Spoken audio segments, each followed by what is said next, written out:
On a eu quelques petits couacs effectivement culturels au début. Par exemple, en Corée, l'amitié homme-femme, ça n'existe pas vraiment. J'ai décidé de monter mon projet professionnel, personnel, et j'aimerais bien proposer des photo walks à Busan.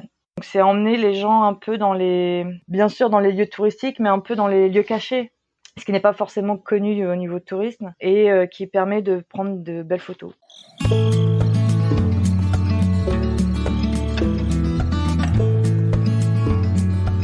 Bienvenue sur French Expat, le podcast.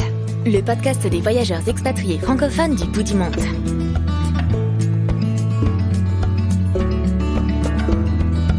Bonjour et bienvenue à tous et à toutes dans ce nouvel épisode de French Expat, le podcast saison 2.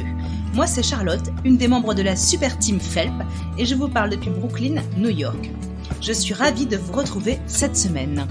Aujourd'hui, je vous propose de partir à la rencontre d'Elodie et de sa passion pour le pays du soleil levant. Elodie est passionnée de manga japonais. En 2010, elle décide de partir 6 mois en séjour linguistique au Japon. Elle profitera d'être proche de la Corée du Sud pour explorer ce pays peu connu. Et c'est une superbe découverte. À la fin de son séjour linguistique, Elodie rentre en France et travaille énormément pour pouvoir repartir un jour. Elle décide alors de reprendre des études dans le tourisme afin de s'ouvrir de nouvelles portes. Et c'est finalement en 2016, après avoir économisé pendant de nombreux mois, qu'Elodie concrétise son rêve. Nous voici 4 ans plus tard et nous retrouvons Elodie en Corée du Sud, installée et épanouie. Mais dans cet épisode, Elodie nous raconte aussi les difficultés à apprendre le coréen, les différences culturelles et sociales entre ce pays et la France, mais aussi les belles rencontres qu'elle y a faites, son coup de cœur pour ce pays si peu connu, et ses envies personnelles et professionnelles. Je vous souhaite à tous une belle écoute.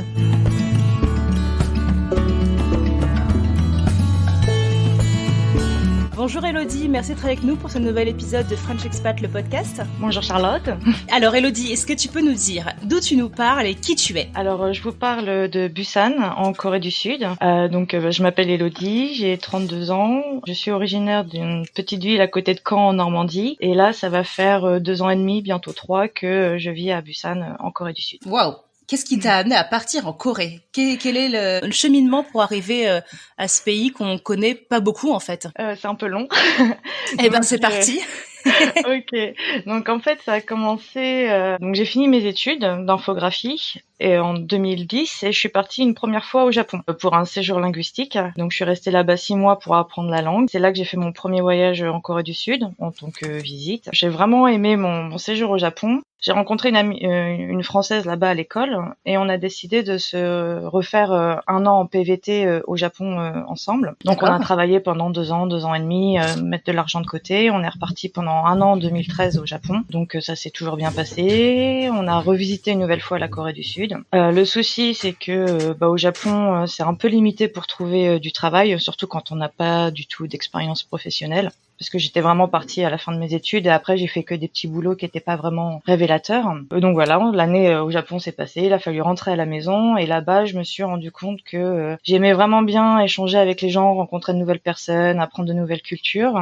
Et donc, quand je suis rentrée en France en 2014, j'ai décidé de faire une réorientation dans le tourisme parce que j'avais pas non plus envie de rester toutes mes journées devant un PC. Donc, j'ai refait une licence pro d'1 an dans le domaine du tourisme. Là, j'ai fait un stage dans un musée sur la Seconde Guerre mondiale en Normandie. Et avec ce musée, j'ai pu rencontrer de nouvelles personnes. Ils m'ont formé aussi à des nouveaux métiers comme guide. Donc, j'étais guide sur les plages du débarquement. Et donc, les 30 ans approchaient. Et j'avais envie de refaire l'expérience PVT, donc visa vacances-travail d'1 an. Donc vu que je parlais déjà un peu japonais, je me suis dit j'aimerais bien rajouter une langue asiatique pour me concentrer sur le public asiatique après qui viendrait visiter la Normandie. D'accord. Ah oui, c'est un beau parcours déjà. Voilà. Donc ouais, moi j'ai fait vite parce que voilà. Et donc le chinois c'était pas possible pour moi parce que j'accroche pas du tout avec la langue. J'ai essayé et en plus en japonais donc j'ai un gros souci avec la langue japonaise, c'est les kanji. Dans la langue japonaise, il y a 3 alphabets. D'accord. Donc, il y a les hiragana, les katagana qui ont chacun 45 signes. Et il y a les kanji où pour être bilingue, il faut en connaître 2000. Et donc, un kanji, c'est un mot ou c'est un signe? Voilà, Enfin, ça ça peut être correspond à un mot? ça vient de Chine à la base, donc c'est les caractères chinois, et au Japon, ils les utilisent pour faire un mot, donc souvent un verbe, ou alors ils associent plusieurs kanji pour faire un mot entier. Et donc le chinois, c'est que ça, et je me suis dit non, ça va pas être possible. Ce qui veut, ça correspondrait à une syllabe, plutôt? Ça dépend, il y a des kanji, c'est des syllabes, il y a des kanji, c'est des mots. Pour te donner un exemple, il y a des kanji, donc c'est au minimum une lecture, mais un kanji peut se lire de 7 façons différentes. Oh là là! Donc en Jusqu'à fait, c'est 7 le ou 8. contexte qui va te donner ce que veut dire ce kanji-là? Voilà, c'est avec quel autre kanji il va être associé, ça peut changer de lecture du kanji, enfin, c'est vraiment... Waouh! Ok, Voilà. c'est compliqué.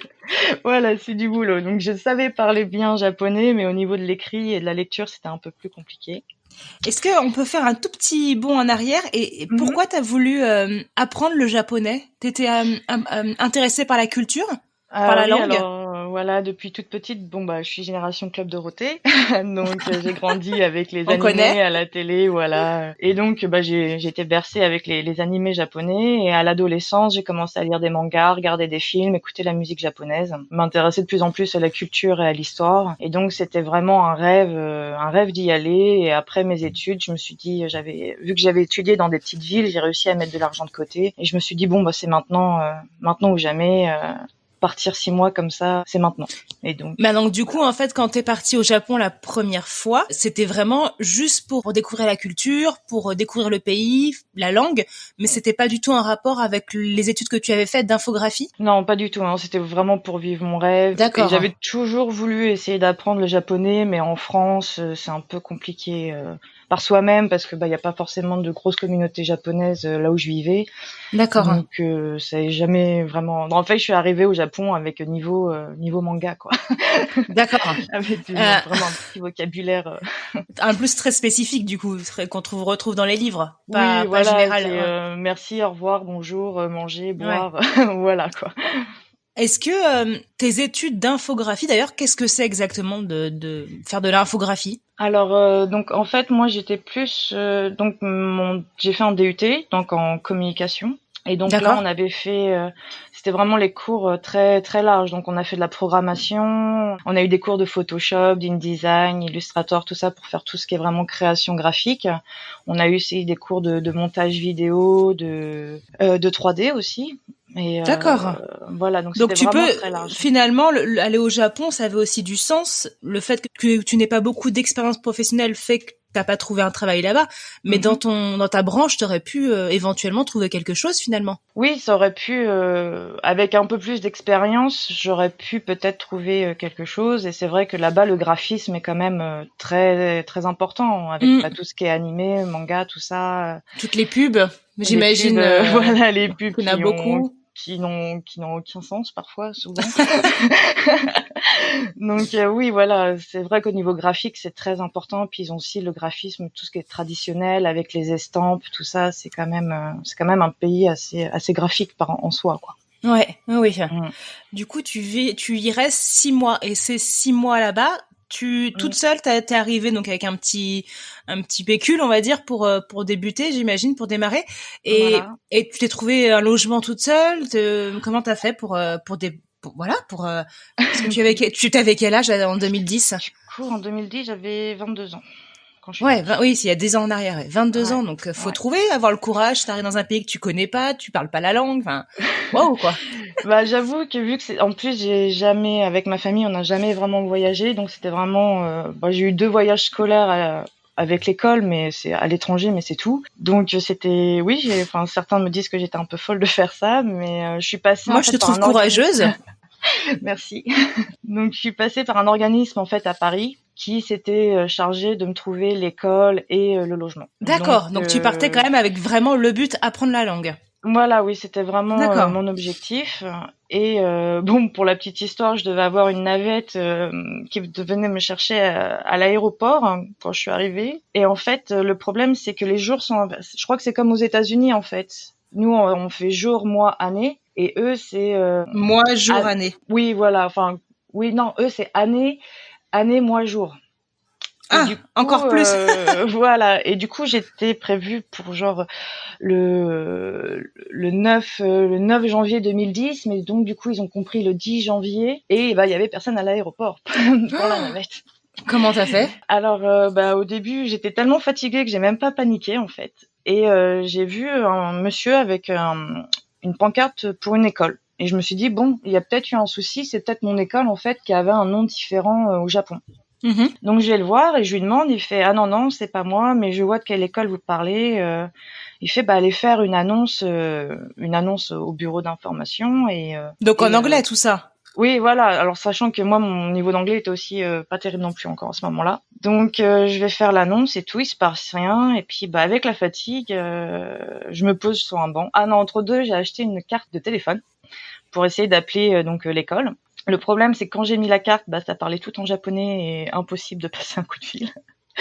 Oh là là. Impossible. Donc, je me suis mise sur le banc, un peu dépitée et je savais pas trop quoi faire. Et ce monsieur de l'autre école est venu me revoir en me demandant toujours pas de nouvelles. Ça avait déjà duré 1h et demie déjà quand même. Et je lui dis bah non. Et donc il prend tous mes papiers, il appelle l'école fait ah bah non, on croyait qu'elle arrivait demain. Donc, pareil, il appelle le logement m'avait prévu pour demain aussi. Et il fait bon bah j'ai tout arrangé, le logement t'attend aujourd'hui, tu prends le taxi, mon école paye le taxi pour toi et oh là tu là, dis à adorable. ton école de nous rembourser lundi dès que t'arrives, tu leur dis quoi. Et voilà. Oh, c'est génial. La gentillesse de ce monsieur. Ah ouais non mais il m'a honnêtement parce qu'en plus le taxi ça coûte très cher au Japon et Narita donc l'aéroport principal de Tokyo, il est à 1h et demie du centre-ville et moi en plus j'étais pas à Tokyo même. J'étais dans une autre ville à Saitama, donc Narita c'est à l'est, Saitama c'est à l'ouest. Donc il y en avait pour 1h30 de taxi et ça valait 250 € à peu près quoi. Wow. Donc il m'a sauvé la vie je pense. Ouais, j'imagine. Et alors tu t'arrives à l'école et après comment se passent ces 6 premiers mois? C'est des cours intensifs, t'as du temps pour visiter le Japon? Alors c'est les cours tous les jours, donc lundi au vendredi, l'après-midi de 13h à 17h, donc 4 heures par jour. D'accord. Donc voilà, donc oui, c'est très intensif et surtout que les professeurs ne parlent pas anglais, donc on a appris le japonais en japonais. Ça fait une grosse différence quand même. Voilà, mais je sais pas comment, mais ça a très bien marché parce que au bout de 3 mois, j'étais capable d'avoir une conversation de base avec des Japonais et au bout de 6 mois, en fait, il y avait une autre Française qui était aussi à l'école et elle avait déjà fait une licence de japonais et quand elle avait passé le test d'aptitude, il l'avait mis dans le niveau de classe, c'était niveau du chapitre 27. Et moi, en 6 mois, dans ma classe, en 6 mois, on était arrivé à la leçon 33. C'est-à-dire qu'en 6 mois, on a fait 3 ans de d'accord. Cours, en fait, français. Oui, tu veux dire qu'avec sa licence en japonais, elle est arrivée au chapitre 27, donc voilà, un niveau de japonais. Et toi, ce niveau-là, t'as réussi à l'atteindre et à le dépasser en 6 mois. C'est ça, oui. Waouh. Ah, c'était vraiment intense. Ouais, ça s'est bien passé. Enfin, c'était intense, mais c'était quand même vraiment très ludique. Donc, il y avait pas de pression. On était des petites classes, on était 16 par classe à peu près. Et donc, je me suis fait une bonne amie française dans cette classe-là qui était aussi débutante. Et toutes les deux, on a eu la chance de se faire des amis japonais assez rapidement. Du coup, on a dû pratiquer le japonais. C'était une question de survie et aussi, on n'était que toutes les deux. À parler français et on était vraiment que avec des Japonais la plupart du temps, le reste du temps. Donc ça nous a permis d'arriver à notre niveau aussi, je pense. Ouais. Et alors vous avez visité le Japon, vous aviez des moments pour partir explorer, pour découvrir des endroits qu'on ne connaîtrait pas, qu'on n'imagine pas.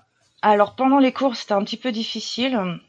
Parce qu'on avait que le week-end de libre en fait, donc oui pendant le week-end on allait visiter Tokyo et un peu autour de Tokyo. Pendant ces 6 mois-là, on a eu que 2 semaines de vacances. Donc, une semaine où, effectivement, on a fait un road trip en voiture. Donc là, oui, on s'est fait 2500 kilomètres en une semaine. On a été de Tokyo, on a été jusque dans le sud de l'île principale à Miyajima. Et après, on est remonté, on a fait une dizaine de villes en une semaine. Waouh! Et la semaine d'après, donc, on a été visiter la Corée du Sud. C'est là que c'est le début de la fin. C'est le début. Alors c'était un début un petit peu mi-ton. Chaotique. Ouais. Non, le premier voyage, honnêtement, j'avais dit plus jamais je reviens dans ce pays.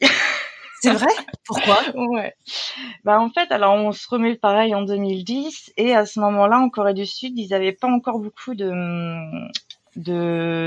touristes occidentaux. Alors, ils avaient beaucoup de touristes asiatiques, hein, mais pas beaucoup de touristes occidentaux. Si, je te coupe parce que du coup, tu dis pas beaucoup de touristes occidentaux parce que c'est encore plus compliqué que d'aller au Japon, d'aller en Corée du Sud. Il y a encore plus d'escales ou il y a des vols quand même assez réguliers depuis l'Europe. Alors, à ce moment-là, je sais pas trop parce que moi, j'y suis allée directement du Japon. Et c'est loin du Japon? Non, c'est à 1h30. Tokyo, Séoul, il y en a pour 1h30 d'avion à peu près. D'accord, ok. Donc voilà. Alors le problème, c'est qu'à ce moment-là, la Corée du Sud était pas encore très ouverte et faisait pas encore beaucoup de tourisme. Alors, ce qu'il faut savoir de la Corée du Sud, c'est que jusque dans début des années 90, c'était encore un pays en dictature en fait. C'était un président, mais c'était un militaire. D'accord. Donc c'était encore plus niveau plus dictature que démocratie à ce moment-là. Et donc et c'était un pays très pauvre aussi. Et en fait, en 10 ans, en 20 ans, on va dire, la Corée du Sud est devenue l'une des premières puissances économiques au monde. Je crois qu'elle est 10e elle est dans les 10 premiers pays. Et donc au niveau économiquement, ils ont évolué très très vite, mais au niveau des mentalités, ça n'a pas forcément suivi quoi. Ah ouais. Et aussi, donc c'était un nouveau pays. Enfin, les gens connaissaient pas trop en Europe, même voilà, c'était pas trop connu la Corée du Sud à ce moment-là. Non, c'est vrai que on connaît le nom, mais ça me serait jamais venu à l'idée d'aller visiter ce pays pour l'instant. Et en fait, moi, quand j'y étais pendant mon premier voyage, alors on a croisé quelques étrangers. Et la plupart des étrangers avec qui on a parlé, c'était des gens qui travaillaient là-bas comme professeurs d'anglais. Voilà, c'était plus des expats que des touristes en fait. Mm-hmm. Pourquoi ça s'est mal passé? Alors déjà, on venait du Japon. Alors faut savoir qu'au Japon, le client est roi, les gens sont adorables et on est souvent assez bien traités. Et quand on arrive en Corée, ben là, il y a les gens, ils nous poussent, les taxis veulent pas nous prendre, on nous dit qu'on n'a pas le droit d'essayer les affaires quand on veut faire du shopping, enfin les vêtements. Les gens parce que vous êtes étranger ou parce que c'est comme ça pour tout le monde? Non, c'est parce qu'on était étrangers. Ah ouais, d'accord. Donc les gens nous prenaient en photo. Ouais, c'était j'imagine une expérience très bizarre. Ouais. Voilà, surtout voilà. En fait, on se dit qu'on s'est pris une claque culturelle après le Japon. Oui. Du coup, ça nous a fait un peu bizarre. Et puis avec la fatigue du road trip qu'on avait fait la semaine d'avant, je pense qu'on avait perdu. Enfin, on n'avait pas la patience en fait de gérer tout ça. Tous ces désagréments en fait. Voilà. Mais bon, on avait visité Séoul, une autre ville, Gyeongju, et on avait visité Busan, donc là où je suis actuellement. On est resté qu'une journée à Busan, mais déjà, j'avais trouvé que c'était déjà une ville magnifique parce qu'on est en bord de mer et entouré de montagnes. Ah ouais. Et en plus, vu que c'est pas la capitale, Busan, c'est la deuxième ville de Corée du Sud, mais ça reste quand même les gens sont plus relax ici. On n'a pas eu tous les agréments en fait dont je viens de parler, on les a eu à Séoul, mais on les a pas eu à Busan. Les gens sont plus posés. Voilà, plus posés, plus sympas, enfin moins, on nous regardait moins, on nous prenait pas en photo, on a pu prendre des taxis, les gens plus souriants, plus aimables, donc ouais, c'est vraiment un petit coup de cœur pour Busan à ce moment-là. Alors du coup, cette première semaine en Corée du Sud n'est pas des plus concluantes, et tu te dis en rentrant au Japon que bon, voilà, t'as visité. Ça fait une semaine de découverte, il n'y en aura pas plus. Voilà, je me suis dit oui bon voilà c'est bon, c'est casé, on l'a fait, on a visité, c'est joli. C'est autre chose. Mais, voilà, c'est joli, c'est un très beau pays, mais voilà.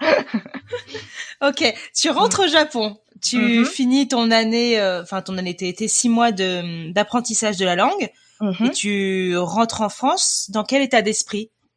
J'ai envie de repartir. Tout de suite? Japon, direct, oui. On en a parlé même avant qu'on s'en aille en fait avec cette amie française. On a dit faut qu'on se fasse un an, faut qu'on fasse un PVT. 6 mois c'était passé, ouais. Voilà. Ouais. Et donc on a travaillé pendant 2 ans et demi pour économiser, pour repartir parce que la vie au Japon est chère, très chère. D'accord. Enfin, c'est une grande ville. Ouais, voilà, surtout Tokyo, c'est la capitale, donc. C'est assez cher les loyers, tout ça. Bah c'est comme Paris quoi. Enfin. Et donc, quand on rapproche à d'autres villes, à d'autres grandes métropoles, effectivement. Voilà, pas que le Japon est beaucoup plus cher qu'en France. C'est surtout que voilà, Tokyo c'est la capitale, donc c'est les prix de capitale en fait. Les loyers sont chers. Au Japon, les transports publics sont chers. Par contre, tout ce qui est restaurant, tout ça va. C'est vraiment le loyer, transport public et les loisirs qui sont un peu chers. Et donc on voulait partir avec un budget qui nous permettait de payer nos loyers pour 1 an sûr, au cas où on trouve pas de travail. D'accord.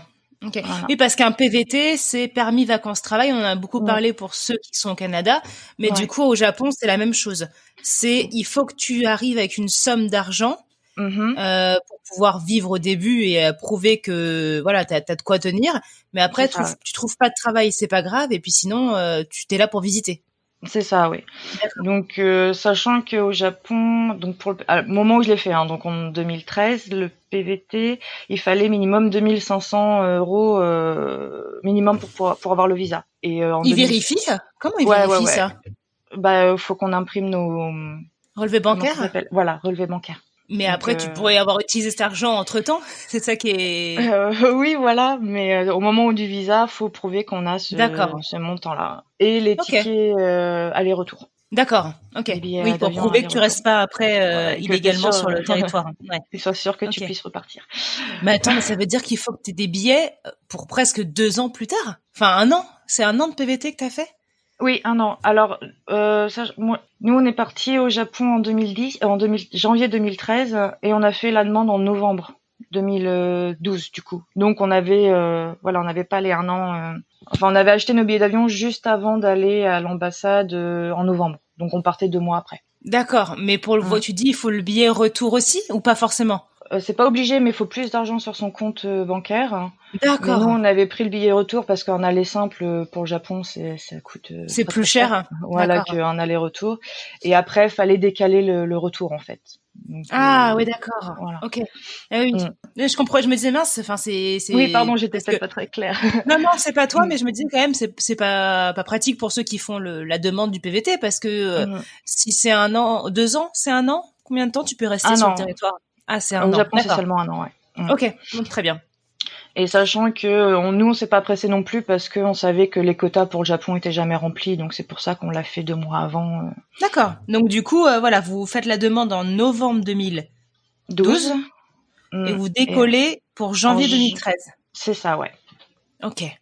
Et alors, comment vous avez fait pour préparer tout ça, pour en amont trouver un logement ou pas? Vous avez attendu d'être sur place? Alors on a attendu d'être sur place parce que le Japon, c'est gentil, mais il y a quand même pas mal d'arnaques au niveau immobilier. D'accord. Donc voilà, faut visiter parce que faut être sur place et visiter pour être sûr de pas signer des contrats.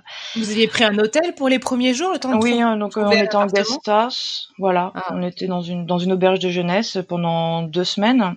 On en avait pris 1 semaine. Et par contre, au Japon, ça se passe très rapidement. C'est pas comme en France où il y a les 3 mois de préavis, tout ça.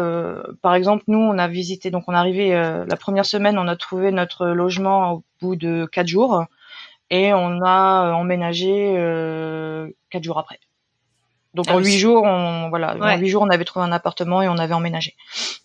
Ouais, d'accord. Oui, parce que comme vous étiez en plus, vous n'étiez qu'avec vos valises, pas besoin d'avoir vos meubles. Oui, voilà. Donc c'est ça, on est arrivé. Bon, on a dormi 2 ou 3 nuits sans matelas ni rien, ni meubles, le temps de se faire livrer par Ikea et tout ça, mais voilà. Par contre, pareil, le logement au Japon, alors c'est assez compliqué. Alors je sais pas si ça a changé, pareil. Tu parles 8 ans en arrière, mais oui. Voilà, 2013. Et donc au Japon, ce qui est très cher dans les logements, c'est il faut payer 1 mois de caution, parfois 2. Il faut payer un cadeau, un loyer cadeau au propriétaire, donc tu ne reverras jamais cet argent, et le premier mois. Donc, ce qui fait que pour emménager... sortir 4 mois de loyer, en fait. Voilà, c'est ça. Nous, on avait prévu parce qu'on savait comment ça se passait, vu qu'on avait déjà vécu là-bas. On s'était déjà renseigné, puis on avait des amis sur place qui nous avaient expliqué comment ça se passait. Donc, on avait anticipé, on avait le liquide sur nous pour payer direct ce gros budget. Et ce mois de loyer au propriétaire que tu ne récupères pas, c'est pour lui garantir dans le cas où vous partiez ou vous puissiez pas payer 1 mois, c'est quoi? C'est culturel, c'est voilà. Alors j'ai entendu dire qu'ils essayaient de supprimer ça Ah bah ouais. Mais mais nous à ce Le propriétaire, moment-là, un loyer gratuit. Allez hop. voilà, c'est ça, c'est un cadeau, voilà, ils disent Ouais. c'est cadeau au propriétaire et c'est aussi sur beaucoup parce que je pense quand on déménage, ils refont l'appartement à neuf entre chaque Ah oui, locataire. d'accord. Ok. Donc je pense que Ouais. c'est pour ça aussi, c'est Il n'y pour a tous pas les. de Alors caution. En fait, c'est ce qu'on pourrait être notre caution à nous qu'on récupère en France, qu'on récupère si plus ou moins selon l'état de l'appartement. Bon, bah là, ils mm. estiment que tu récupères pas ta caution et l'argent sert à tout refaire correctement. Ah non, parce qu'il y a une caution en plus. On Ah, il y a une paye. caution en plus. Oui, ouais, voilà. Il y a le loyer cadeau, le mois de caution et le mois de premier mois à payer. Donc là, la caution, on la récupère. Nous, on l'a récupérée sans Selon les. souci parce que. Ah oui, voilà. Vous avez fait Enfin, attention. non, on a perdu un peu de frais de nettoyage, mais qui sont obligatoires. Donc, on a dû perdre 200 € sur la caution pour les frais de nettoyage. D'accord. Ok. Oui. Donc déjà, ça, faut être au courant. Voilà, c'est plein de petits trucs qui fait que heureusement qu'avec le premier voyage, du coup, parce que en arrivant sans savoir tout ça, ça aurait été un petit peu déstabilisant, je pense. Ouais, j'imagine. Mm. Du coup, vous faites 1 an comme ça dans cet appart. Et cette Mhm. année, vous trouvez un travail. Vous avez fait quoi pendant cette année au Japon? Mon amie, elle avait le FLE, le diplôme D'accord. français langues étrangères, donc elle a réussi à trouver à enseigner dans une école de langue. Mhm. Moi, bah pareil, toujours avec l'infographie, j'ai pas trouvé grand-chose. J'aurais pu travailler dans un restaurant, mais j'avais pas envie, clairement, Ouais. parce que ça faisait 2 ans que je travaillais non-stop pour économiser, que j'avais sacrifié ma vie sociale pour économiser. Et sachant qu'au Japon, les temps partiels, c'est pas le temps partiel en France, donc c'est-à-dire que j'aurais travaillé tous les jours, soir et week-end. Donc Ah oui, je d'accord. voyais pas forcément l'intérêt d'être au Japon si c'était pour pas en profiter. Ouais. Et donc je donnais des cours, enfin non, je faisais de la conversation en français avec des Japonais.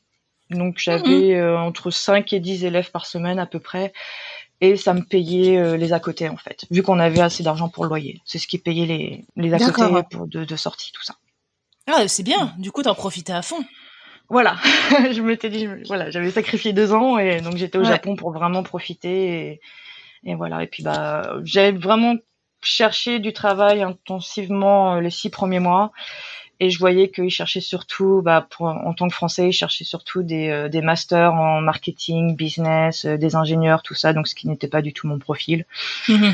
Et voilà, donc moi, enfin après, il n'y a pas de saut métier, hein, je dénigre pas, mais c'était surtout par rapport aux horaires. J'avais pas envie de faire un travail avec des horaires qui ne m'auraient pas permis de profiter du Japon en fait. Ouais, bah oui, c'est compréhensible. Voilà, Mm. comme tu dis, t'as économisé pendant 2 ans pour autant en Mm. profiter. C'était qu'1 an de ta vie. Normalement, t'étais censé rentrer après. Voilà, c'était Voilà, donc donc voilà, une donc année riche en expérience quand même. c'est ça, avec beaucoup, bah pareil, de nouvelles rencontres, principalement japonaises, mais aussi étrangères. C'est grâce au Japon, que c'est un peu ironique de dire ça, mais c'est grâce au Japon que j'ai bien évolué aussi en anglais. Avec la D'accord. communauté expatriée, pas avec les Japonais, hein, parce que l'anglais et le Japon, ça fait deux. Mais, voilà, donc du coup, ça m'a permis de travailler 2 langues. Et ouais, c'était une super bonne expérience. Et comme je dis, le Japon, ça restera toujours mon pays de cœur. Et Mhm. même là, en vivant en Corée, on y allait souvent et avec mon mari. Et à chaque fois qu'on arrive à l'aéroport du Japon, j'ai l'impression d'être à la maison, quoi. T'as un petit coup au cœur. Ouais. Alors toi qui viens de Normandie, qui viens donc d'une petite ville, tu dis à côté de Caen, quelles ont été les premières différences qui t'ont le plus marqué entre la France et le Japon? On en reparlera après pour la Corée, mais là, qu'est-ce qui t'a le plus surprise, en bien ou en moins bien? D'accord. Alors, bah déjà, Tokyo, hein, mégalopole, 20 millions d'habitants. Ouais, déjà, Alors rien que que je ça. viens d'une commune de 3000 habitants. Des buildings partout. Mais par contre, ce qui m'a choqué, c'est que malgré tous ces gens... Alors après, voilà, j'étais en mode étudiante, hein, pas travail. C'est que même si on voit que les Japonais sont stressés et qui tracent, on n'est pas Ils vivent à oppressés. 100 à l'heure. Voilà, on n'est pas oppressé à côté d'eux en fait. Ils ne redonnent pas leur stress. Par exemple, un exemple tout bête, les métros, il y a toujours plein de monde. Et par exemple, si on fait pas attention et si moi je percute quelqu'un, un japonais, le japonais va s'excuser. Et j'étais là, je fais waouh. C'est un exemple tout bête. Voilà, ils sont C'est vraiment appréciable cette vie. voilà, alors faut faire attention quand même, mais la sécurité aussi. C'est pareil une fois on a vu un monsieur qui était bourré, on va dire ça. Il était par terre dans la rue et il dormait. Et il y avait son téléphone qui était à 50 centimètres de lui. Et nous, on savait pas trop comment. En plus, en tant qu'étranger, on voulait pas trop l'aider parce que voilà, c'était au début du voyage et on parlait pas japonais. On s'est dit peut-être qu'il va croire qu'il se passe quelque chose. Et mais genre 5 minutes après, il y a un autre japonais qui est arrivé, qui a remis le téléphone, qui a relevé le monsieur, qui lui a remis son téléphone dans la poche et qui est revenu 5 minutes plus tard avec 2 cafés. Wow. Et on s'est dit, waouh, mais en 5 minutes, mais en ce même temps, en France, le gars, il a plus de téléphone, il a plus de chaussures, il a plus de montre, quoi. Enfin, on s'est dit, c'est quand même un pays à part. Moi, je m'endormais, en revenant de soirée, je prenais le dernier métro, donc à 1h. Je m'endormais dans le métro avec le téléphone dans la main, je me réveillais, mon téléphone était toujours dans ma main, quoi. C'était incroyable, en fait, d'être dans une aussi grande ville, mais de se sentir autant en sécurité. Marcher dans la rue à 3-4 heures du matin, dans des petites rues mal éclairées, pas peur, quoi. T'as pas eu peur, t'as jamais eu peur pour toi et tu t'es senti en sécurité. C'est ça, ouais. J'ai jamais... Honnêtement, on a eu une fois un problème dans une boîte. Le jeune homme était fort alcoolisé aussi, je pense. Et mais bon, voilà, on lui a dit gentiment d'aller voir ailleurs et ça a pas été plus loin, quoi. Après, il y a quand même voilà, vu qu'on est étrangère, il y a quelques petits soucis, pareil, quand on sortait avec ce qu'on appelle les salaryman, donc c'est les employés, ceux qui sont en costard cravate, qui ont une image un petit peu voilà, disons que les Européennes ont une image un peu de filles faciles. Voilà, on a eu quelques petits genre salaryman qui nous ont demandé si on était intéressés pour aller à l'hôtel avec eux ou des choses comme ça. Ah oui, d'accord. Mais voilà, mais c'est surprenant, mais c'est pas insistant. Voilà, on dit non 1 fois, 2 fois et ils ont compris le message. D'accord. Voilà. Oui, ils deviennent pas agressifs à forcer ou à être irrespectueux. D'accord. Voilà, c'est surtout que je pense qu'ils sont pas habitués au non parce que au Japon, non, ça se dit pas forcément. Faut dire oui, peut-être, je sais pas. Et mais nous, voilà, en bonne française, on disait non, damé. Donc damé, ça veut dire impossible. Enfin, voilà quoi. Et du coup, ils comprenaient. Peut-être qu'on leur faisait peur aussi au final, je sais pas trop, en disant non aussi catégoriquement et ils partaient, quoi. Bon, ils ont tenté leur chance, ils ont perdu, voilà. Et alors là, on est du coup, cette année-là, ça se fait sur 2013 jusqu'en 2014. Vous êtes resté au Japon? Voilà, janvier 2013 jusqu'à janvier 2014. Et quand vous rentrez en janvier 2014 en France, le même état d'esprit que la première fois, tu veux repartir? Oui, alors je veux repartir. Et donc c'est pour ça que donc j'ai vu à peu près ce qui pouvait intéresser comme profil pour trouver du travail à l'étranger. Et donc l'infographie. Voilà. Et donc l'infographie, ça sert à rien clairement. Et donc j'ai fait une réorientation dans le tourisme. Et alors, tu nous as expliqué tout à l'heure cette réorientation professionnelle, t'as conforté dans l'idée de repartir, ou avec ça tu t'es pas dit je peux faire guide touristique en France et rester finalement en France, donc tu voulais quand même repartir? Alors c'était 50-50. Disons que voilà, donc j'ai fait cette licence, surtout le stage. Donc j'ai eu de la chance de travailler pour un musée super qui m'a donné pas mal d'opportunités professionnelles. Donc par exemple, je commençais en stage. Et j'ai fini au service réservation. L'année d'après, ils m'ont formé pour être guide bilingue sur les plages du débarquement. Voilà, donc et c'est vraiment en étant guide que, j'aimais bien tout ce qui était l'aspect intérieur mémorial, donner des informations sur la Normandie, rencontrer des gens, tout ça, c'était super. Mais c'était vraiment le guide, c'était le summum, la cerise sur le gâteau, on va dire. J'ai trouvé ça exceptionnel. Et je me suis dit bon, j'ai fait 3 saisons ici, j'ai bientôt 30 ans. J'aimerais bien repartir quand même, refaire une petite expérience à l'étranger. Et donc, initialement prévu, donc je voulais faire un PVT, donc un visa vacances travail en Corée du Sud, voir si je pouvais essayer de trouver du travail et retenter ma chance au Japon, si je trouvais rien en Corée du Sud. D'accord, mais alors pourquoi la Corée? Parce qu'au final, au départ, tu voulais pas du tout y repartir. Ah oui, oui, c'est vrai. Alors, donc du coup, en 2013, au Japon, on a une amie qui est venue nous voir, et elle, pareil, elle aimait bien la Corée, parce que bon, la Corée, ça commençait à devenir un peu plus connu avec les dramas coréens et la musique coréenne. D'accord. Donc, tout ce qui était cette culture-là.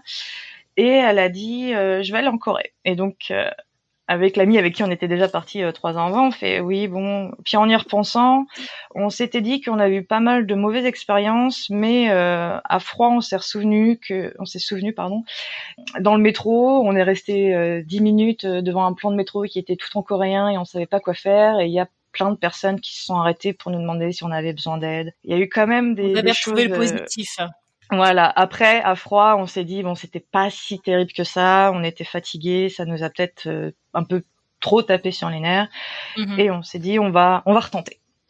Ouais. Et donc en 2013, le pays avait déjà beaucoup changé. Ah oui, déjà. Que voilà. Donc par contre, on voulait pas refaire un road trip. Parce qu'il y avait déjà beaucoup de choses à faire sur Séoul, donc vu qu'on avait que 4 jours, on s'était concentré sur Séoul. Et voilà, donc moins de gens à nous surveiller, pas de soucis. Tu penses que c'est parce que vous étiez moins fatigué, vous avez moins eu cette impression d'être surveillé, ou parce que les mentalités avaient commencé à évoluer? Alors, les mentalités avaient commencé à évoluer déjà. On a vu plus de touristes étrangers. Et donc, pour la petite histoire, quand je suis revenue en Corée en 2016, j'ai rencontré un Coréen qui travaille dans le domaine du tourisme et je lui ai posé la question. Je lui ai fait « Qu'est-ce qui s'est passé entre 2010 et 2013 ?» Parce que c'était le jour et la nuit. Ouais. Et en fait, en 2012, alors je sais pas si tu connais, il y a eu la chanson de Psy, Gangnam Style. Oppan Gangnam Style. Gangnam Style. Et en fait, avec ça, ils ont eu un boom du tourisme. Et le gouvernement coréen a fait une grosse campagne auprès des acteurs touristiques coréens en leur apprenant à gérer, on va dire, les touristes occidentaux. Les étrangers, ouais. Voilà. Ouais, ils se sont rendus compte que c'était utile au pays.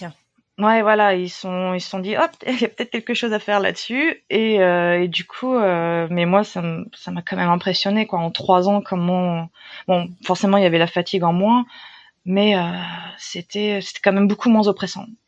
Ils ont évolué très vite.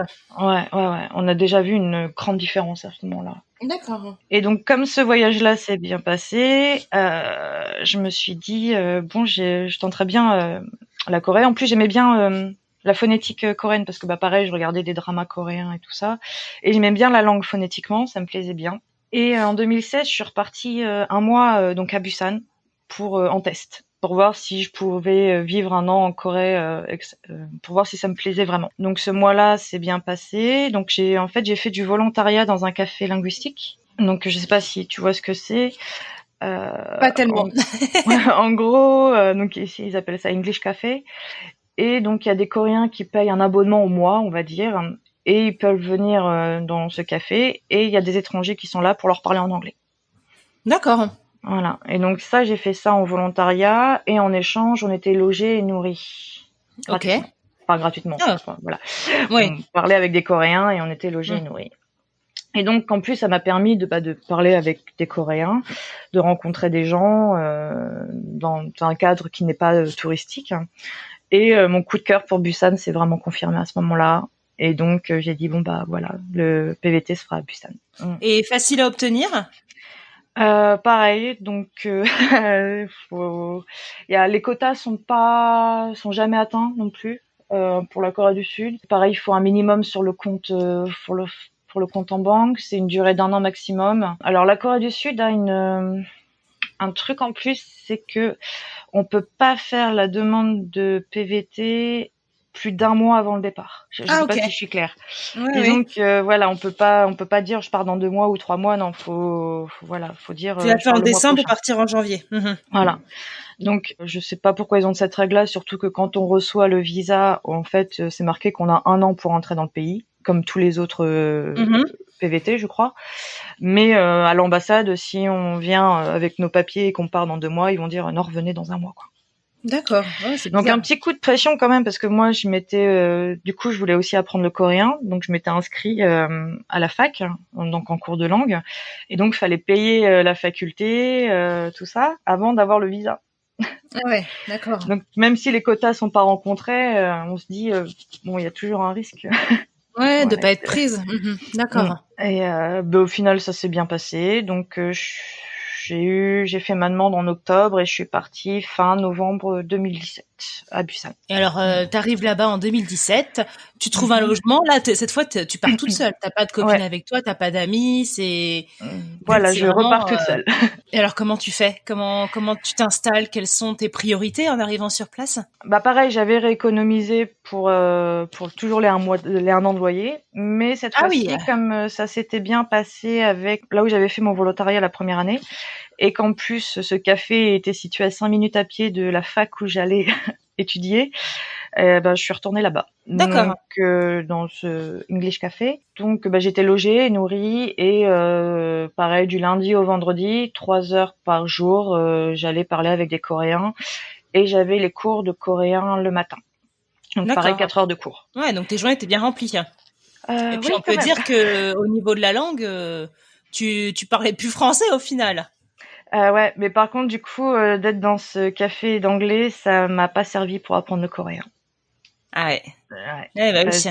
Ouais. Et donc là, je suis un peu déçue de mon niveau de coréen si je compare, parce que en fait, je me suis dit, j'ai fait 6 mois d'école au Japon, c'est bon, je peux avoir une conversation en japonais, ça va être pareil avec le coréen. Mais la différence, c'est que ici, il y a quand même beaucoup plus de personnes qui parlent anglais et qu'en plus, moi, tous les Coréens que j'ai rencontrés parlaient anglais. Voilà, à part en cours, ça a été assez difficile pour moi de trouver des personnes avec qui parler en coréen, et donc mon niveau de coréen n'est pas aussi bon que même maintenant. Quel était ton niveau de japonais quand tu étais au Japon?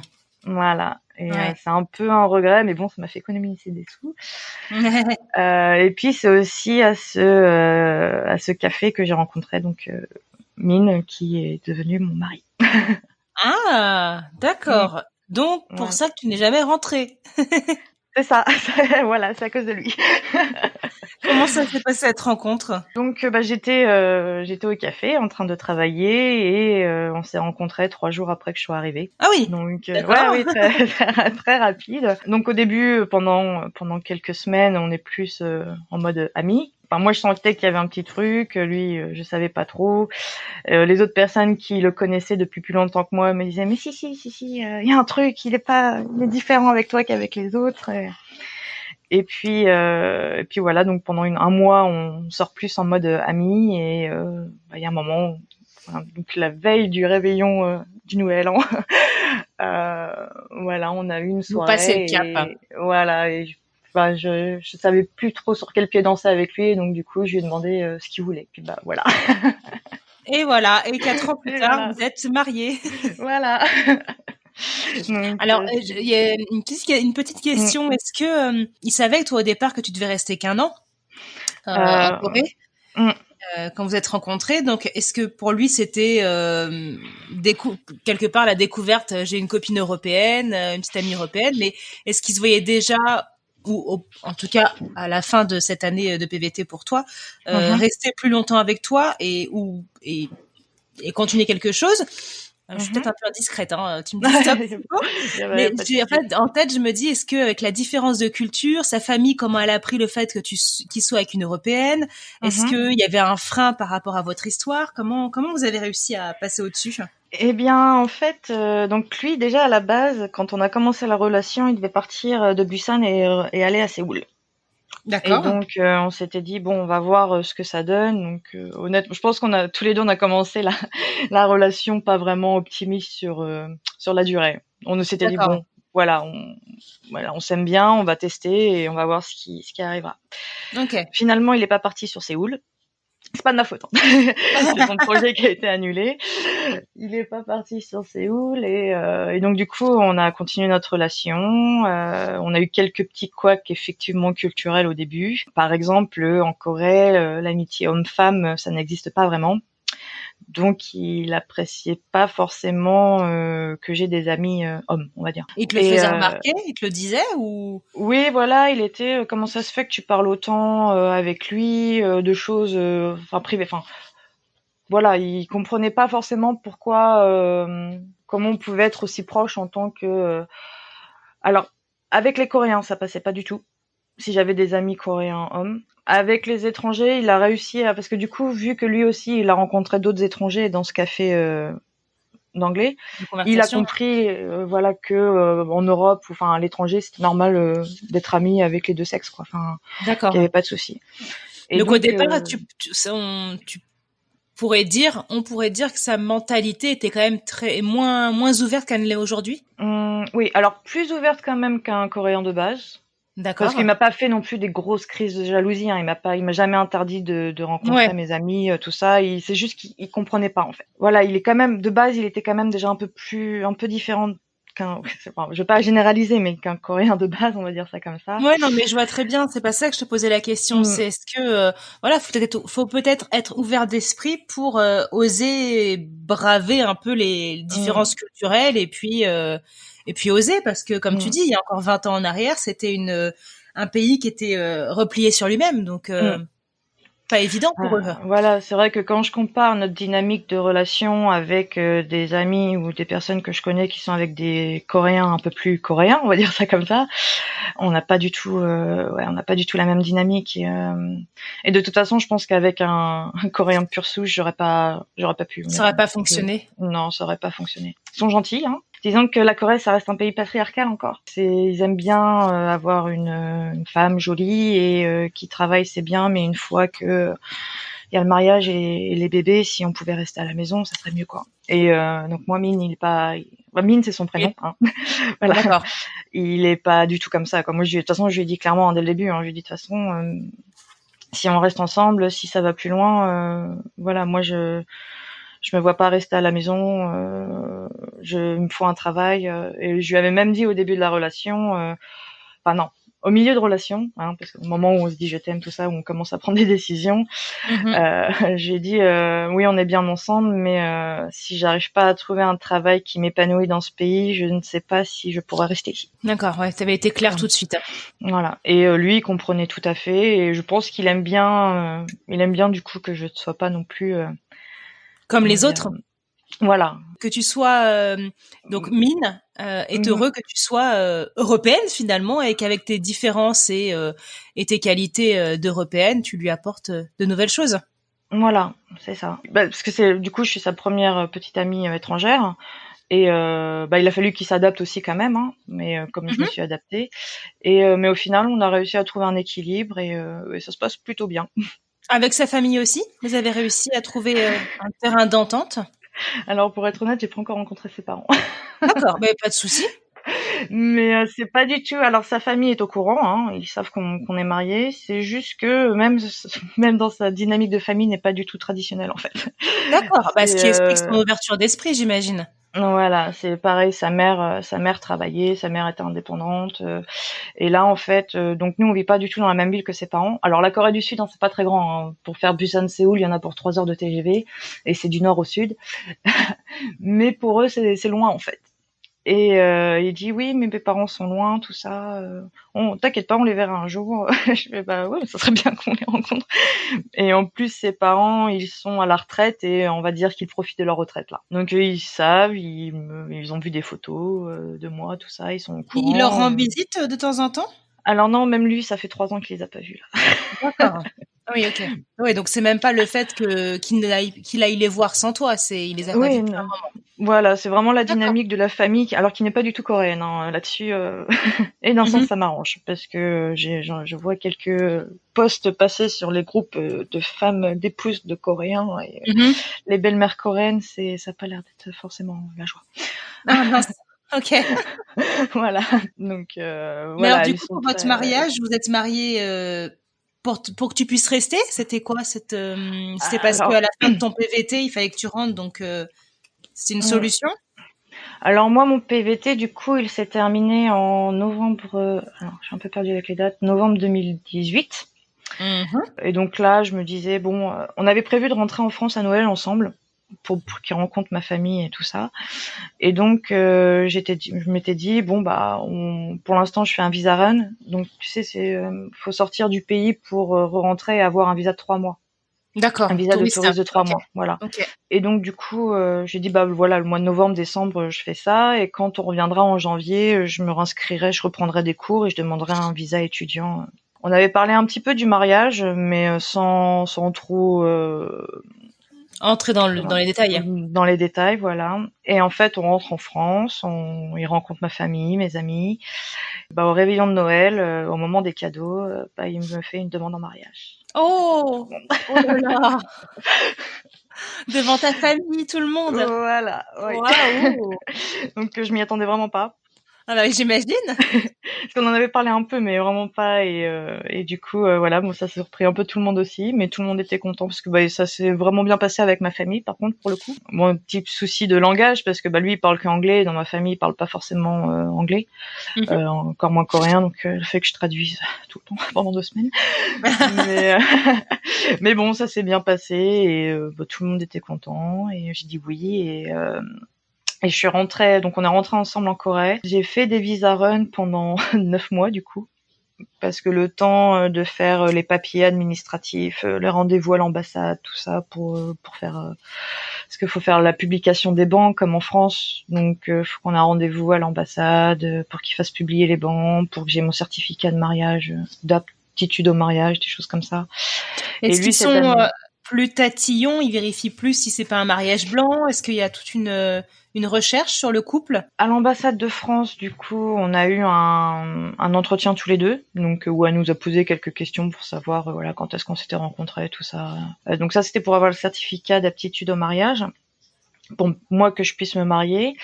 Et lui, du côté coréen, honnêtement, non, on a été à la mairie, j'ai eu mon certificat, on a été dans une mairie de quartier, on leur a donné tous les papiers, on a rempli le formulaire et ils ont dit voilà, vous êtes mariés. Et voilà, ah oui. en 10 minutes, c'était réglé, avec beaucoup de paperasse à faire. Ah non, donc pour la mairie ici, pour se marier, ça va. Par contre, après, pour faire ma demande de visa d'épouse, là, il y avait beaucoup de papiers, sachant qu'en plus, j'étais en visa touriste. Donc, il fallait que je fasse ma demande de visa dans un autre pays, l'ambassade coréenne d'un autre pays. Ah oui. Donc, je suis allée au Japon. Enfin, on est allé à Tokyo pour faire ça. Et donc là, on avait prévu parce que j'avais lu. Donc, il y en a qui disaient, oui, ils demandent des albums photos de votre histoire d'amour. Ils demandent les impressions des conversations pour voir si on est vraiment ensemble depuis longtemps. Il y a l'immigration qui va passer dans l'appartement pour voir si vous vivez bien ensemble et tout. Donc, le gros stress. Et pareil, honnêtement, à Tokyo. Alors, je sais pas si c'est parce que je suis française, mais ça c'est voilà, on est arrivé à l'immigration, au bureau, à l'ambassade, au consulat coréen de Tokyo, et on a donné tous nos papiers. Ils nous ont dit bon bah vous venez nous chercher. Donc on a fait ça le lundi, et moi j'ai eu mon visa le mercredi. D'accord. Et donc on est rentré en Corée. Après, il a fallu repasser à l'immigration coréenne pour que je fasse ma carte de résident.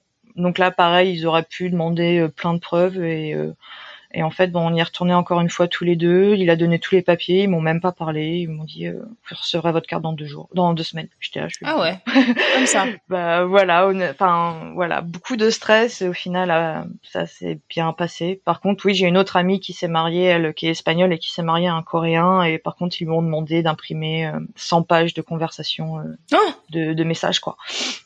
Oh là là. Donc, je pense que ça dépend des gens sur qui on tombe et ça dépend de la nationalité aussi. Ouais. D'accord. Et donc, vous êtes mariés depuis quand maintenant? Alors, on est mariés, donc administrativement depuis septembre 2019. Ah, ça va bientôt faire 1 an. Ouais.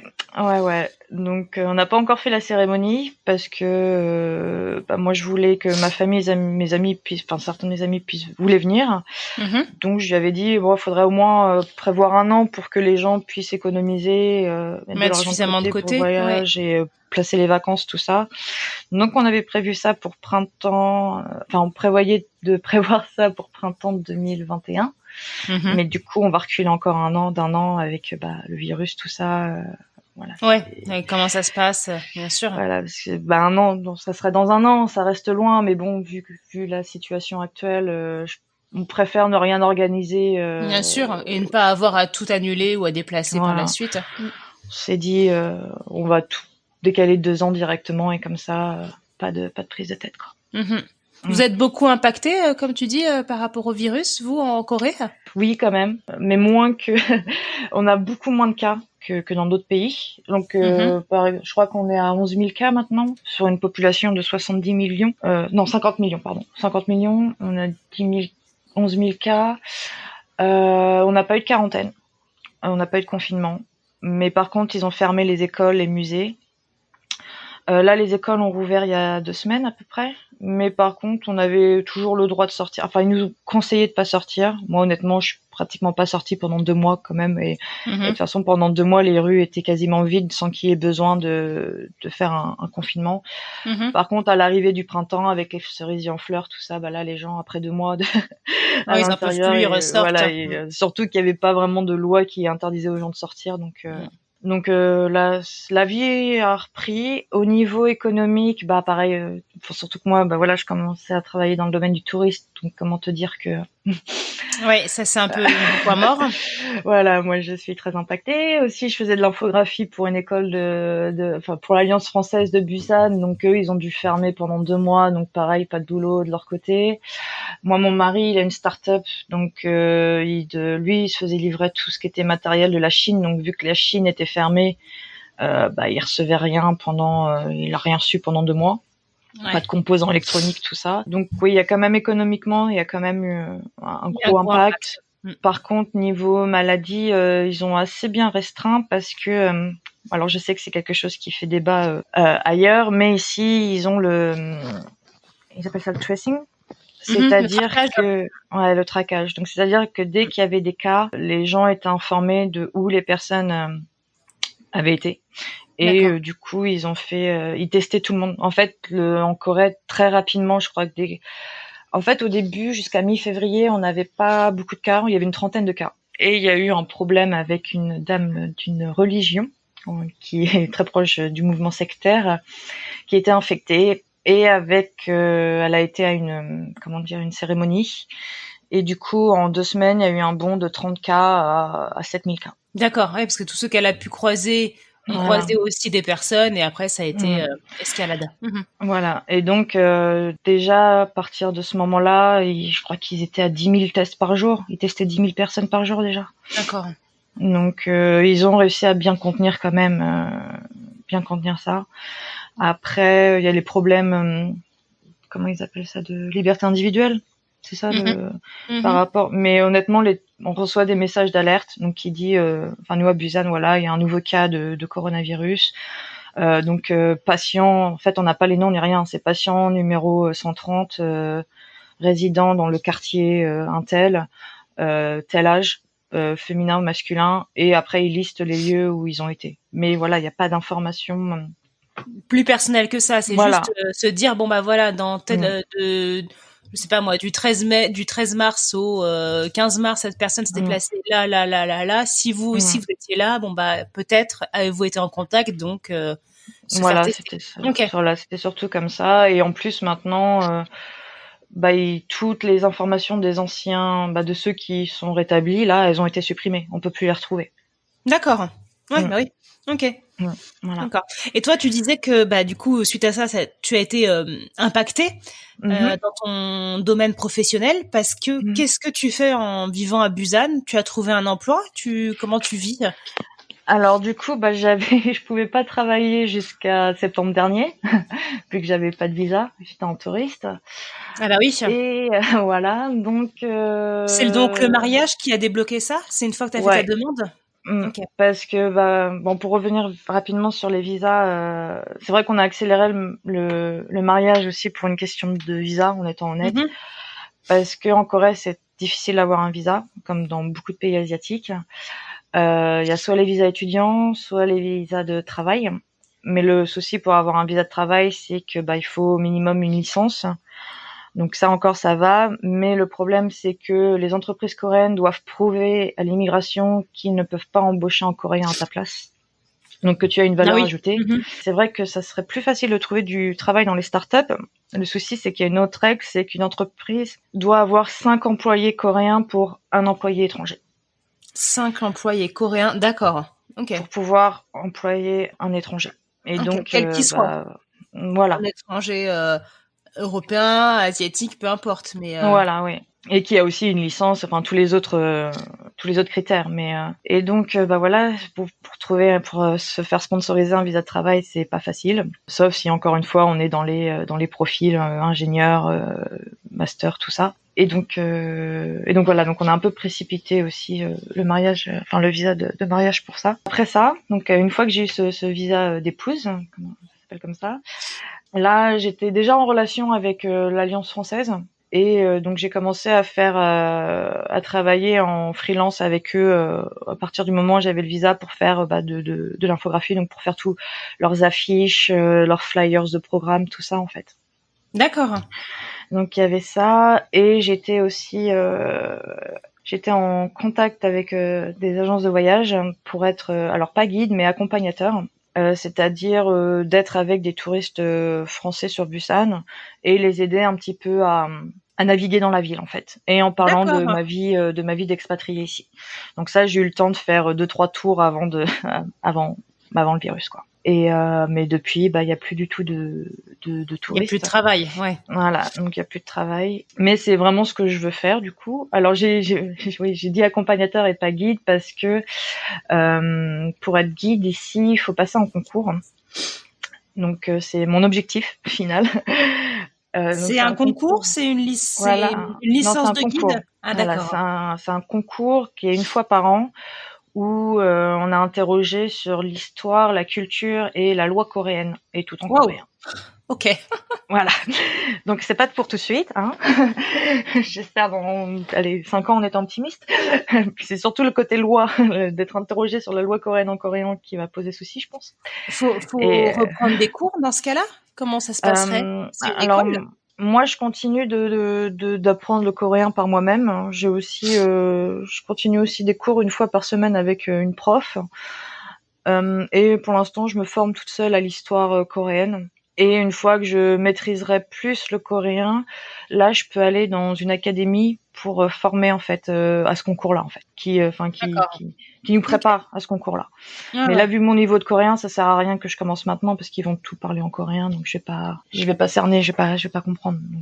Ouais. Et du coup, j'ai décidé de monter mon projet professionnel, personnel, et j'aimerais bien proposer des photo walks à Busan. C'est-à-dire faire des tours photos. C'est emmener les gens un peu bien sûr dans les lieux touristiques, mais un peu dans les lieux cachés, ce qui n'est pas forcément connu au niveau tourisme. Les touristes, d'accord. Voilà, et qui permet de prendre de belles photos, des beaux spots de photos en fait. Ah, c'est top. Et comment t'es venue cette idée? J'ai toujours aimé la photo. Et j'avais pas forcément envie de travailler pour une boîte coréenne, et la freelance c'est bien, mais j'aimerais bien aussi avoir quelque chose à côté. Et le guidage, j'ai vraiment beaucoup aimé faire partager des choses aux gens. Et j'avais vu ce principe aux États-Unis et au Canada, je crois, sur d'autres Instagram, et je me suis dit pourquoi pas essayer de faire ça sur Busan aussi. Et voilà, donc là je suis en train de travailler sur ce projet-là. Donc du coup, de créer un site, ton blog, un site web, c'est ça Voilà. Donc là, j'ai déjà un Instagram, j'ai un Facebook, et je suis en train de voir pour créer justement un site internet, donc un blog, avec aussi une option donc de réservation, tout ça. Donc là, je suis à fond dans tout ce qui est programmation. Donc ça tombe bien d'être resté à la maison ces derniers temps. Voilà, là, je suis en formation de partout. Du coup aussi, en plus de cette option-là d'emmener les gens sur des endroits, j'aimerais ajouter une option portrait, donc que moi je les prenne en photo. Et donc je suis habituée à prendre en photo des paysages, mais pas forcément des gens. Et donc en ce moment, je me sers aussi de mes amis, voilà, à me former au portrait pour aussi proposer ce service-là. C'est génial. Du coup, t'as du matériel? Tu t'es acheté ton matériel? Comment t'as réussi à te procurer ce qu'il fallait? Alors ça fait longtemps que je fais de la photo, parce que avec ma mère on aimait bien prendre la photo déjà quand j'étais petite. Donc à mes 20 ans j'ai eu mon premier Canon, donc avec il y a 2 ans j'ai changé de boîtier parce qu'il commençait à se faire vieux. Donc j'avais déjà le matériel avec trois objectifs différents. Enfin non, j'ai investi le seul gros investissement que j'ai fait pour ça, c'est l'objectif 50 mm qui est bien pour faire les portraits. Mais sinon j'avais déjà le boîtier, l'objectif, un trépied et Ouais, ce qu'il fallait pour débuter, et t'aurais pu continuer avec ça. Maintenant, effectivement, comme tu dis, certaines fois, au bout d'un moment, les boîtiers deviennent un peu obsolètes. Mais voilà. Donc surtout que là, le nouveau boîtier que j'ai, bon, il est bien, hein, mais il est pas non plus, c'est pas un pro non plus. Mais bon, pour l'instant, je le garde pour me former parce que un pro, là où j'en suis, ça me servira à rien. Enfin, si, mais j'attends d'être plus formée et plus à l'aise avec le portrait avant de réinvestir dans un boîtier un peu plus. Bien sûr. Ok. Un peu plus professionnel, on va dire. D'accord. Mais alors du coup, tu me disais que tu as un compte Instagram, bientôt un blog et un compte Facebook. Si nos auditeurs souhaitent communiquer avec toi par la suite, peut-être venir en Corée et en apprendre plus sur ce que tu fais, ils peuvent te suivre sur quel compte? Alors le nom c'est Road of Cherry Trees. Donc c'est en anglais. Ça veut dire sur la route des cerisiers. Trees avec le S à la fin? Voilà. Et donc le site internet aura sûrement le même nom. Ouais. Et voilà, n'hésitez pas. Donc là pour l'instant j'ai des photos du Japon et Corée mélangées. Et je vais bientôt parce que là pareil, je me forme au marketing digital, on va dire. D'accord. Donc il va falloir que je me spécialise un peu plus sur le marketing Instagram.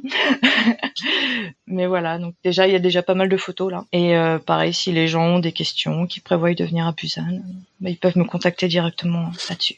Ok, c'est super, merci. De rien, merci à toi. Qu'est-ce que on peut te souhaiter pour la suite? Le projet là que je suis en train de monter, sûr, ouais. en espérant que ça marche. Comme pour tout le monde, que la crise se termine assez rapidement et qu'on reprenne nos vies. Voilà, c'est vraiment, je suis à fond dans ce projet-là, donc je pense qu'à ça. On te souhaite que ça réussisse et que tu arrives au bout de cette belle entreprise. Oui, on croise les doigts. On croise les doigts. Pour terminer, est-ce que tu aurais des lieux, des endroits coup de cœur, des restaurants peut-être, que tu aimerais partager avec nos invités et qu'on inclurait à notre Mapster? Oui, alors sur Busan, alors je vais pas conseiller de restaurant parce que ici non, mais c'est surtout qu'ici en fait les restaurants ils ouvrent et ils ferment en 3 mois, donc voilà, je voudrais pas envoyer les gens. Enfin, il y en a qui restent des années, mais voilà, donc je voudrais pas envoyer des gens à des mauvaises adresses. Ok. Sinon, donc à Busan, moi un de mes endroits préférés c'est le temple de Samgwangsa. Donc c'est un temple qui est au cœur de la ville, en haut d'une montagne. Alors je l'aime bien parce que c'est pas le temple le plus connu. Il y a un autre temple qui est très connu, qui est très joli aussi, qui est en bord de mer, qui s'appelle Edong Gyeongguksa. Le souci, c'est que c'est très touristique. Alors, il est beau, faut le voir, mais voilà, ça va être rempli de touristes. Alors que Samgwangsa, c'est un peu perdu et du coup, il y a pas du tout de carte de touristes là-bas, donc on sent vraiment l'atmosphère de temple en fait. C'est relaxant, il y a presque personne, on entend les mantras bouddhistes qui tournent en boucle. Wow. Il y a une forêt de bambou derrière. Ça a l'air paisible. Voilà, c'est vraiment c'est l'un de mes temples préférés sur Busan et qui est un petit peu caché pour l'instant. Sinon, qu'est-ce qu'il y a? Il y a le quartier de Nampo. Et donc dans ce quartier-là, il y a beaucoup de marchés. Et donc il y a le marché aux poissons, qui s'appelle Jakaji. Donc c'est là où les gens vont acheter tout ce qui est le poisson frais, crabes, fruits de mer, parce que donc Busan c'est en bord de mer. Il y a aussi le marché international Kukje Market, donc là où ça sera plus des vêtements, des souvenirs. Pupyeonggangtang Market, aussi appelé Night Market, et là c'est là où on aura toute la nourriture de rue un peu. D'accord. Donc, tout ce qui est c'est vraiment c'est plein de petites personnes âgées qui vendent les nourritures, tout ça, et c'est vraiment très typique à la Corée. Et sinon niveau plage, il y a 5 grosses plages à Busan, et moi ma préférée c'est Gwangali. On peut s'y baigner ou c'est Alors oui, on peut s'y baigner, mais entre le 1er juin et le 1er septembre. Ah, ok. Parce que sinon après l'eau est trop froide ou Non, c'est parce qu'en fait, il y a pas de garde-côte et c'est interdit de se baigner tant qu'il y a pas de garde-côte. Donc, et pareil, à 18h, faut qu'on soit tous sortis de l'eau. C'est l'un des inconvénients de la vie ici. D'accord. Parce que je pense que c'est parce qu'en fait, c'est pour éviter les poursuites, parce que les Coréens savent pas vraiment nager au final, malgré qu'ils vivent sur une péninsule. Et donc, en cas, c'est pour de la sécurité, je pense, pour éviter les noyades et ce genre de choses. Donc, à Busan, en tout cas, c'est les 5 plages sont interdites de baignade en dehors des horaires prévus. Ok. Et par contre, après, bon, si on sort un peu de Busan, il y a des plages un peu plus sauvages où là, il n'y a pas de souci. Mais Gangali, c'est une plage où il y a beaucoup de monde et si on voit qu'il y a des gens qui se baignent, en général, il y a la police qui arrive 5 minutes après. Bon, il n'y a pas d'amende ni rien, on n'est pas arrêté, hein. Voilà, ils disent juste gentiment, voilà, c'est pas l'heure de se baigner. Bon, bah c'est intéressant d'en apprendre plus sur. C'est vrai que c'est pas du tout un endroit, un pays, la Corée du Sud, que j'aurais pensé à visiter en fait. Oui, c'est vrai que c'est pas encore. Enfin, c'est connu pour les gens qui ont déjà un intérêt pour l'Asie. Mais c'est vrai que sinon, c'est un peu un pays obscur pour beaucoup de personnes. Puis moi, honnêtement, quand je disais aux gens en France que j'allais partir 1 an en Corée du Sud, ils me font mais c'est une dictature, t'as pas peur? Je fais non, c'est la Corée du Nord, ça. Voilà. Oui, c'est vrai qu'on mélange un peu les deux. Voilà. Alors que dans la Corée du Sud, honnêtement, c'est assez sûr. Et puis même quand la Corée du Nord fait ses petites démonstrations de force, il y a pas vraiment, tellement habitué ici qu'il y a personne qui panique vraiment, quoi. Contrairement quand on voit les journaux européens, ils font des tests nucléaires, oui. C'est la 3e guerre mondiale qui arrive. Donc oui, ça reste sûr aussi comme pays, hein. Par contre, la petite anecdote, c'est vrai que la première fois quand on arrive à Séoul, dans les entrées de métro, c'est marqué ceci est un bunker et il y a des masques à gaz dedans. C'est vrai? Donc voilà, là on se souvient qu'on est un pays en guerre, quand même. On est dans un pays en guerre. Mais voilà. Comment vous êtes formés les citoyens au cas où? Alors, je pense oui, les Coréens sont formés. Il y a encore le service militaire obligatoire pour les hommes. Par contre, non, moi en tant qu'étrangère, je saurais pas du tout quoi faire. Enfin, après il y a des grands signes. Il y a des zones. C'est marqué où sont les bunkers et les zones d'évacuation en cas de tsunami et de tremblement de terre, par exemple. Mais sinon, moi, en tant qu'étrangère, j'ai pas eu du tout de formation en cas de guerre. Après, c'est vrai que je suis à Busan, donc je suis loin de Séoul. Séoul qui est à 40 km de la frontière nord-coréenne. Je pense que même eux, peut-être à l'école, oui. À l'école, ils doivent être formés aux gestes, comme nous, incendie, en cas d'attaque nord-coréenne, quoi. Merci beaucoup, Elodie. Merci à toi. On te souhaite et on vous souhaite à Mine et toi une belle continuation, une belle vie et puis que ton beau projet se concrétise. Merci beaucoup. Puis merci pour ce podcast. C'est vraiment très intéressant d'entendre la vie des gens à l'étranger, des Français à l'étranger. Merci. À bientôt.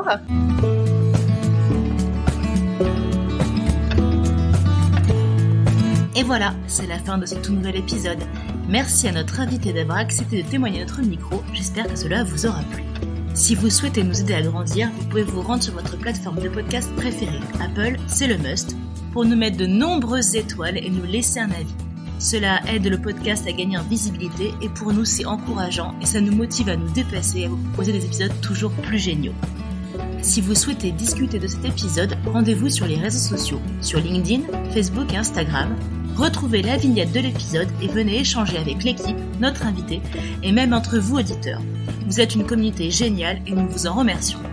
Sur ce, je vous souhaite une belle semaine et je vous dis à très bientôt pour une nouvelle histoire.